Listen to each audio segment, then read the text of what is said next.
Hi there, thank you for tuning to my channel. This is Takang, and today we are going to go really quick into what the Department of Government Efficiency has been up to these days.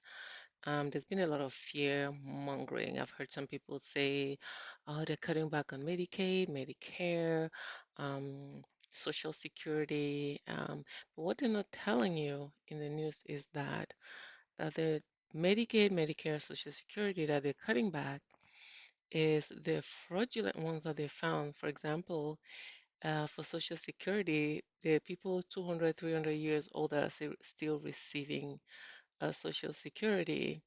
And then Medicaid and Medicare, they have people that have died a long time ago that are under Medicaid and Medicare.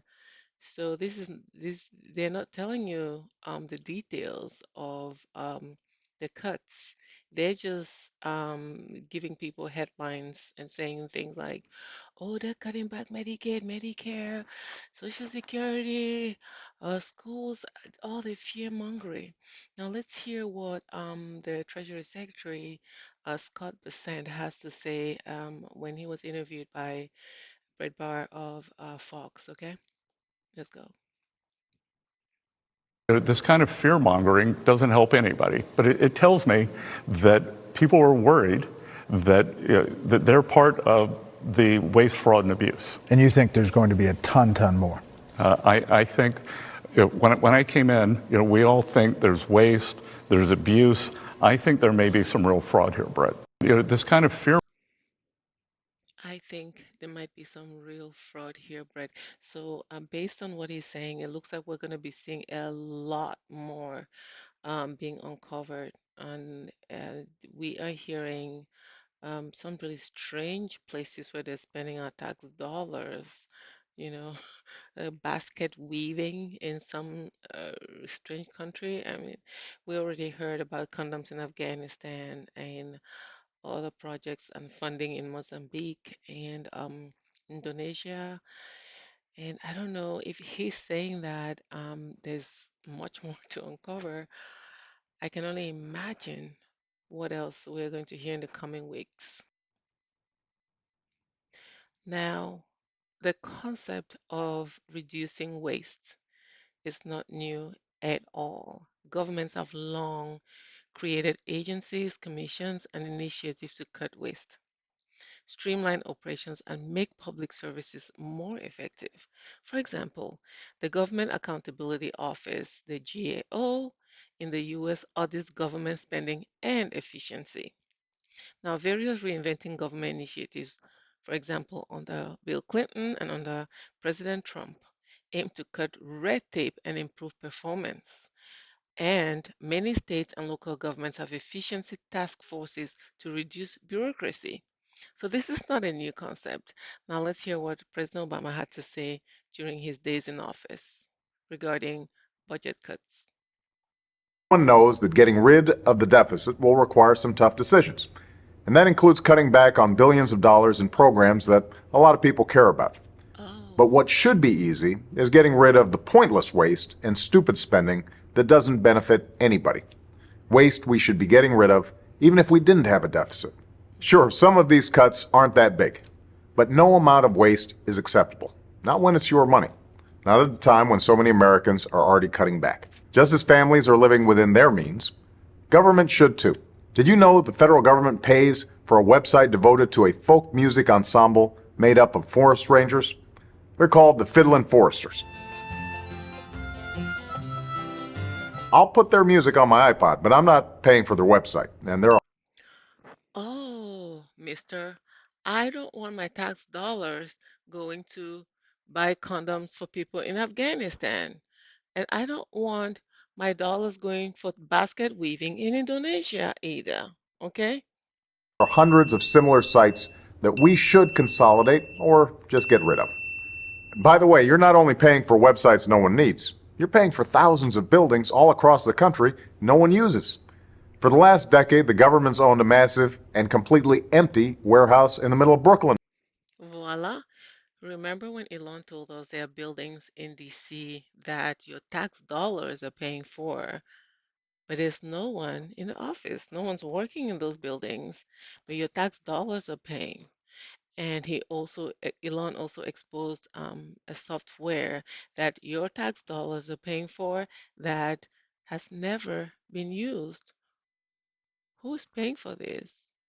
Where's the money going? For example. Now, the government hadn't been able to sell this building and others like it because of red tape and Washington politics that held things up for years. Mm. But we're finally cutting through all that and plan to get rid of these buildings in the months ahead. We need to step up our game.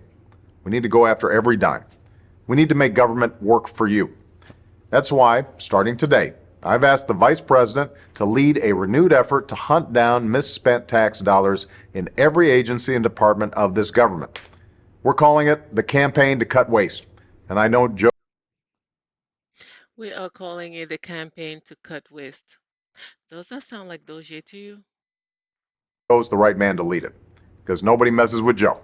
There's a new standard by which the government is going to function from this point on. The American people are entitled to transparency. Look, a lot of this depends on new, sophisticated methods, but it also, we know, depends on relentless focus on making this a priority. Focus that can't be delegated. We're holding ourselves accountable, and we're deeply committed and focused on making government function better. We're not just eliminating fraud and waste. We hope to be instilling an entire new culture that not only our administration, but every succeeding administration will in fact pursue. We're going to give you the government you expect and deserve. Everyone knows Hmm. These guys, they had brilliant ideas. It looks so good on paper. We're going to cut waste. We're going to reduce government.